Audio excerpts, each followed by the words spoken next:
OBC वर्ग पर चुनाव से पहले मेहरबान हुई सरकार। क्रीमी लेयर में बदलाव के बाद एचआरकेएन की नौकरियों में 27% कोटा फिक्स। हरियाणा विधानसभा चुनाव से पहले भाजपा सरकार ओबीसी कम्युनिटी को साधने में जुटी है। सरकार द्वारा ओबीसी समाज के लिए अनेकों घोषणाएं की गई है, जिनमें से क्रीमी लेयर वार्षिक आय सीमा को 8 लाख बढ़ाकर किया गया है। इसके अलावा एचकेएआरएन ने नौकरियों का कोटा 27% बढ़ाया गया है।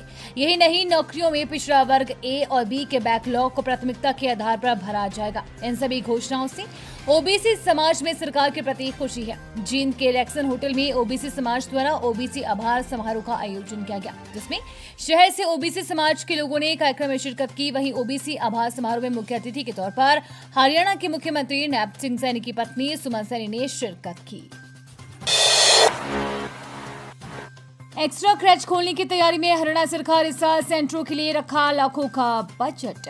हरियाणा में विधानसभा चुनावों की तारीखें जिस तरह करीब आ रही है, वैसे ही सरकार जनता को लुभाने के लिए कई तरह की स्कीम और पॉलिसियों को लेकर आ रही है। वहीं हरियाणा के परिवहन तथा महिला एवं बाल विकास मंत्री असीम गोयल भी महिलाओं और बच्चों के अच्छे विकास के लिए और भी क्रैच खोलने की तैयारी में है। इससे रोजमर्रा की जिंदगी में कामकाज करने वाली महिलाओं को आसानी होगी। बता दें कि हरियाणा के महिला एवं बाल विकास मंत्री असीम गोयल ने कहा कि आवश्यकता हुई तो और भी क्रैच खोले जाएंगे, यानी शिशु और बच्चों के अच्छे विकास के लिए सरकार और भी क्रैच खोलेगी। असीम गोयल ने कहा कि हरियाणा में 500 क्रैच खोलने का लक्ष्य है।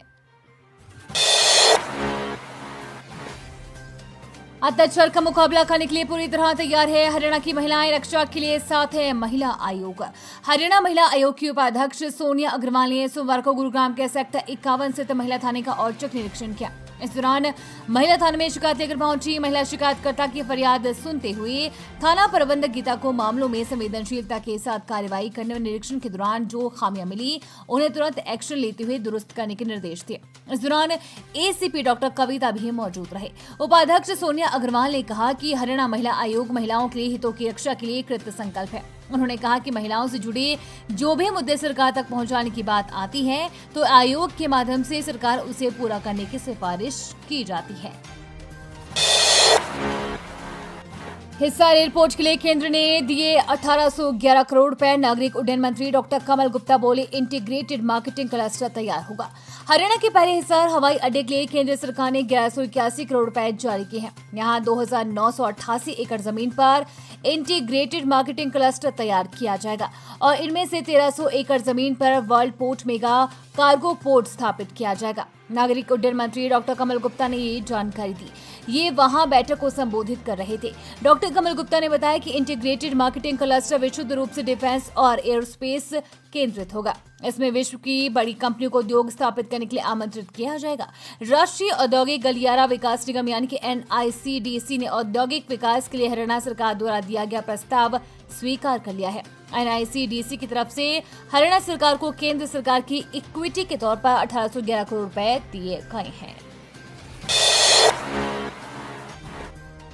हरियाणा आएंगे गृह मंत्री अमित शाह। 16 जुलाई को महेंद्रगढ़ का कर सकते हैं दौरा। विधानसभा चुनाव से पहले बीजेपी की अहम तैयारियां। देश के गृह मंत्री अमित शाह 16 जुलाई को हरियाणा के महेंद्रगढ़ का दौरा कर सकते हैं। बीजेपी की तरफ से अमित शाह के दौरे को लेकर तैयारियां की जा रही है। हरियाणा विधानसभा चुनाव में तकरीबन 3 माह बचे हैं। एक माह पहले संपन्न हुए लोकसभा चुनाव में बीजेपी को हरियाणा में बड़ा झटका लगा है। पार्टी की 5 लोकसभा सीटें घट गई है। इस झटके से उभरने के लिए भाजपा की तरफ से लगातार कोशिशें की जा रही है। विधानसभा चुनाव को लेकर गृह मंत्री अमित शाह खुद तैयारियों का जायजा लेकर रणनीति बनाने में जुटे हैं। 17 दिन के भीतर अमित शाह का ये दूसरा हरियाणा दौरा हो सकता है। संभावना है कि शाह विधानसभा चुनाव की तैयारी को लेकर विस्तार से चर्चा करेंगे। वे कार्यकर्ताओं की बैठक भी लेंगे और उन्हें आगामी चुनाव की रणनीति की जानकारी देंगे। हरियाणा में विधानसभा चुनाव से पहले बीजेपी को झटका। पानीपत में सीनियर नेता ने पार्टी छोड़ी, प्रधान को व्हाट्सएप पर भेजा इस्तीफा, कांग्रेस में शामिल। हरियाणा में विधानसभा चुनाव से पहले पानीपत में बीजेपी को बड़ा झटका लगा है। यहाँ वरिष्ठ नेता और वार्ड 26 से पूर्व पार्षद विजय जैन ने अपनी प्राथमिक सदस्यता समेत तमाम पदों से इस्तीफा दे दिया है। उन्होंने व्हाट्सएप पर अपने इस्तीफे की कॉपी जिला अध्यक्ष दुष्यंत भट्ट को भेजी है। इसके बाद विजय जैन रोहतक पहुंचे, जहां वे पूर्व मुख्यमंत्री भूपेंद्र सिंह हुड्डा की अगुवाई में कांग्रेस में शामिल हो गए हैं। विजय जैन पानीपत ग्रामीण विधानसभा से टिकट के दावेदार थे।